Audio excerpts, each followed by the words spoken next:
नमस्कार।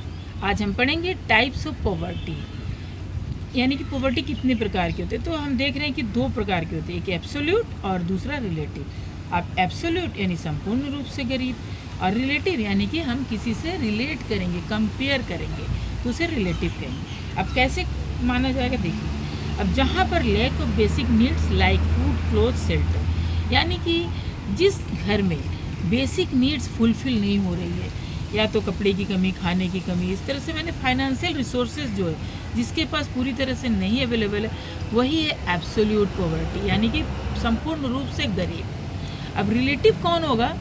अब देख, income is below 40% of the national average. National average का जो 40% जो हम माना गया है गवर्नमेंट के, ये समय समय पर वराई करेगी, चेंज होती रहेगी। तो नेशनल इनकम का अगर 40% से इनकी इनकम कम होगी तो रिलेटिव पॉवर्टी में आएगी। अब हम कैसे समझेंगे इसे? मान लीजिए कि आपके पड़ोसी के पास स्कूटी है और आपके पास कार है। आपके पड़ोसी कार नहीं खरीद पा रहे हैं, ठीक है? तो अब देखिए यहाँ पर क्या हो रहा है, कंपैरिजन हो रहा है। अब वो आपसे कंपेयर करेंगे कि उनके पास तो कार है लेकिन हम अफोर्ड नहीं कर पा रहे कार।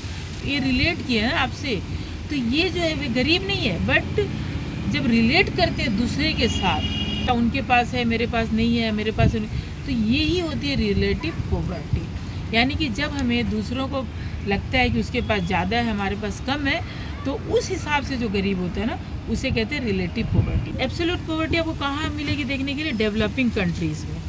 क्योंकि अभी ये कंट्री में देखिए गरीब लोग हैं, ये लोग पूरे तरह से डेवलप नहीं हुए, ठीक है? ये डेवलप कर रहे हैं, तो यहाँ पर यानी कि अभी तक पूरे सभी लोग एबव पॉवर्टी लाइन नहीं गए। और रिलेटिव कहाँ मिलेंगे? डेवलप्ड कंट्रीज में, क्योंकि ये तो सभी अमीर हो गए, यहाँ पर कोई भी गरीब नहीं है यहाँ पर। तो ये आपको यहाँ पर रिलेटिव पॉवर्टी आपको डेवलप्ड कंट्रीज़ में देखने मिलेगी। तो ये रहा हमारा आज का एब्सोल्यूट और रिलेटिव पॉवर्टी। होप कि आपको समझ में आ गया होगा।